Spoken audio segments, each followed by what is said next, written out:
these are the tools that are used in mastering. So first off, let's look at this.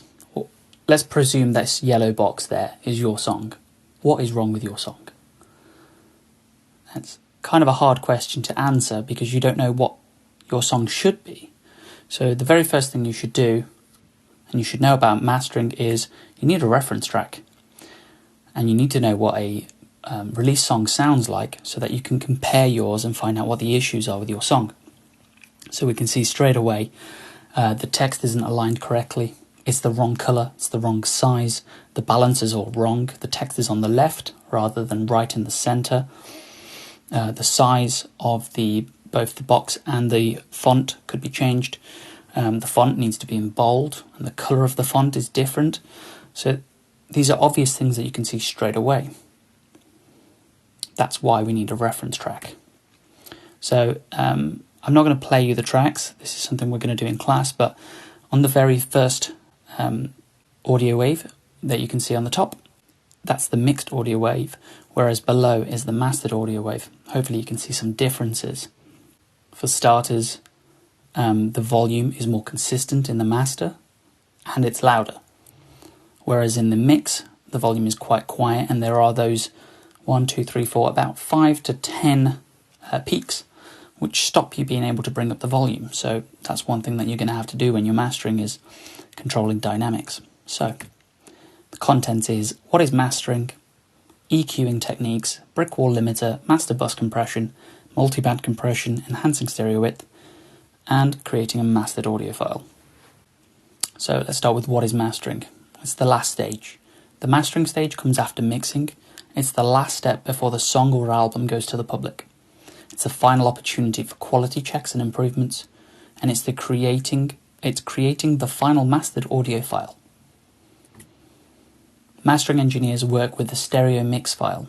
They don't work with the song's project, so they don't have access to the individual instrument tracks. In the picture there you can see the green audio file. This is an interleaved file, meaning two channels playing together. The top line is the left, the bottom line is the right channel, and they are together.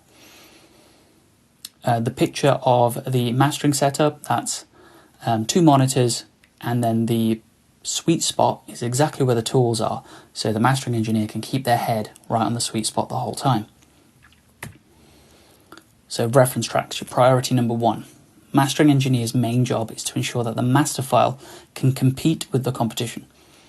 Analyze reference tracks and listen to them regularly during the process. Listen for the differences in tone and dynamic shape. Tone is all to do with frequency and frequencies and how loud they are, whereas dynamic shape is talking about the overall volume. So in this example here, we can see that there is a increase in dynamics throughout the introduction. Then there is a chorus, then the dynamics drop again in volume, then increase again for another chorus, then they drop, probably for a bridge, and then finally again for the last chorus, which is more compressed than any other part of the song. So it has more energy and it's louder, and then finally with a quiet outro. EQ techniques. There are a bunch of different equalizers. The first ones we're going to look at are linear phase and regular EQ. So far you've been using just the regular channel EQ. The regular EQ will change the phase of a signal. This is similar to when we record a snare top and a snare bottom. Whereas the linear phase EQ will ensure the phase of the signal stays the same. This way elements don't cancel each other out. This is really important when we're making changes to the mid and the side signal, which I'll go on to explain in a moment. So when you're mastering, select the linear phase EQ rather than the channel EQ. So what is this mid-side EQ techniques? So as mastering engineers only work with the mixed stereo files, they need tools to fix issues which may appear on the left or the right channels independently. For example, you might receive a mix where the hi-hat is panned hard right and it's really loud. Well, if you were to bring down the EQ to combat this, this would affect both channels, right and left. So in the processing section of the EQs, you're able to choose which area you would like to target. Mid refers to the signal which is the same in both channels. So whenever you pan anything central, that will be mid, because it goes to the left and the right by the same amount. While side, as you can see in the picture below, is the signal which is different. So you can add two EQs and EQ the mid and the side separately. You can also EQ the right or the left separately. Pultec EQ is a vintage tube EQ. You can find it on Logic, and this adds gentle saturation and warmth to your track. I recommend using it on pretty much every master because it just gives it that sheen, that polished feel. So this type of EQ is used to add an analog feel to the master file. It's similar to regular EQ, however it adds a nice overall sound. Boosts increase a frequency group and attenuate reduces it. I use this to add a slight drive to the signal, and it just makes it sound nicer. Limiters and Brickwall limiters are just compressors with a really high ratio. The master audio signal cannot exceed 0 dB. It can't go any louder than 0 dB. That's when your meters start going red. To stop this, mastering engineers use a limiter with a ceiling. The ceiling is always set to slightly below 0, so minus 0.1 dB. The limiter scans the signal for loud peaks and turns it down whenever they reach the ceiling. True peak detection mode is needed when mastering. So there's a gain pot on a limiter which will allow you to boost the volume, and then anything that goes to 0 will get slammed straight down. It's called a brick wall because nothing gets past 0.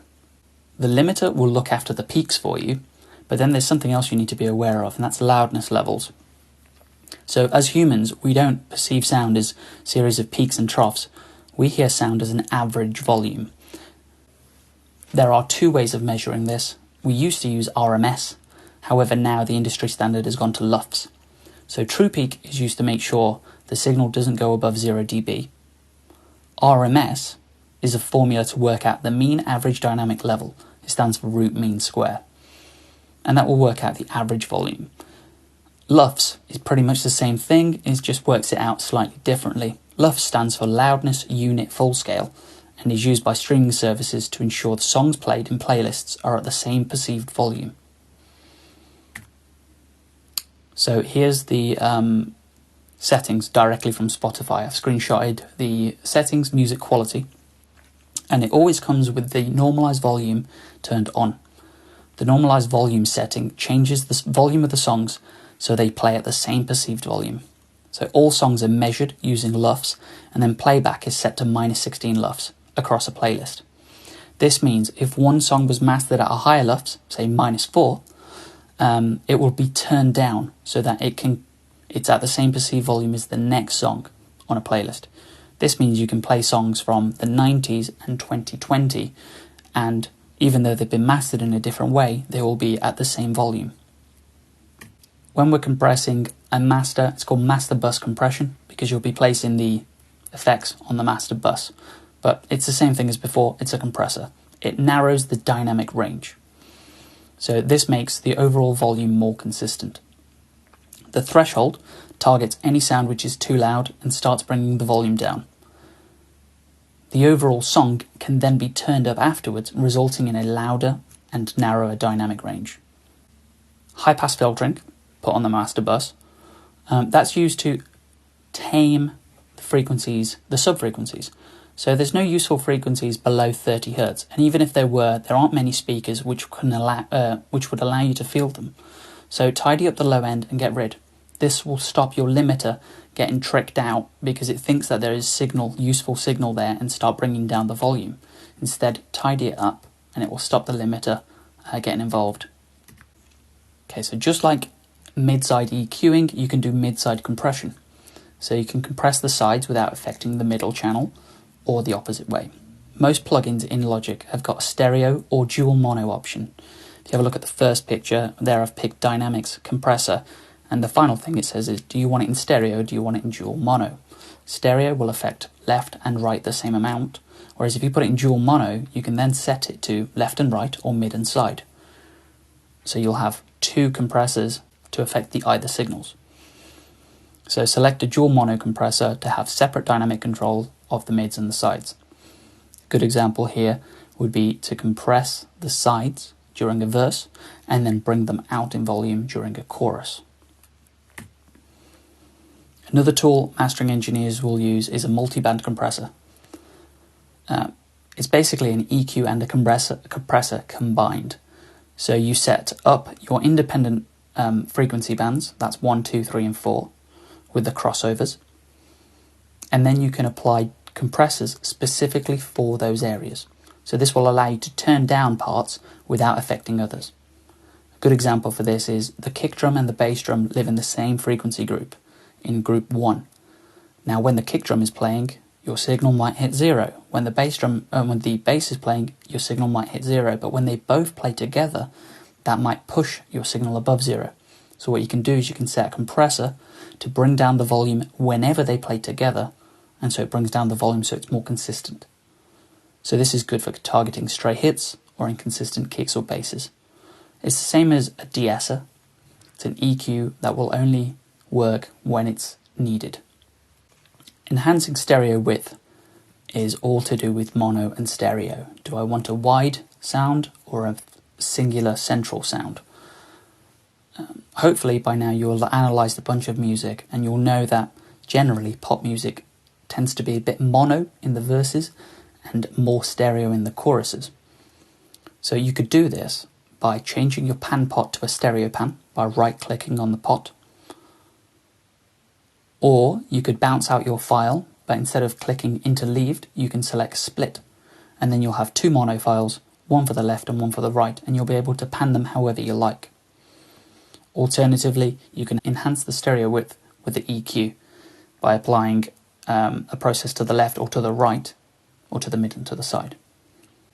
One last tool for enhancing stereo width is the stereo spreader effect. This effect makes a sound wider by sending some frequencies more to the left and some to the right. So there you can see in the diagram, the left is the top channel, the right is the bottom channel, and between 500 to 1000, a little bit more is sent to the left and to the right, and then alternating, more is sent to either, so the stereo image has been spread out. That's really good if you're working with a mono track. Okay, the last step then, creating the mastered audio file, the very last step in mastering. So audio is usually mastered to 16-bit, but is recorded in higher bit rates, 24 or even 32-bit. So when you master, select 16-bit. Now, it depends what you're mastering for, how you choose your sample rate. If you're working for audio, you'll want 44.1 kilohertz, whereas if you're working in video, you'll want 48 kilohertz. So select the right sample rate there. Dithering is needed whenever you change bitrate. So if you record like everybody at 24-bit, but then you produce a resolution bit of 16-bit, you'll need to dither. Choosing the right file type. PCM stands for pulse code modulation. So you need to select that as your destination, and then you'll be able to choose different file formats from the drop-down menu. WAV is the industry standard for most things. Finally, do not normalize. The normalize function is supposed to scan the mastered file and then turn it up to 0 dB. However, it doesn't scan it properly, and many times I've had it go above 0 dB. So trust your limiters and your level meters and don't use normalize.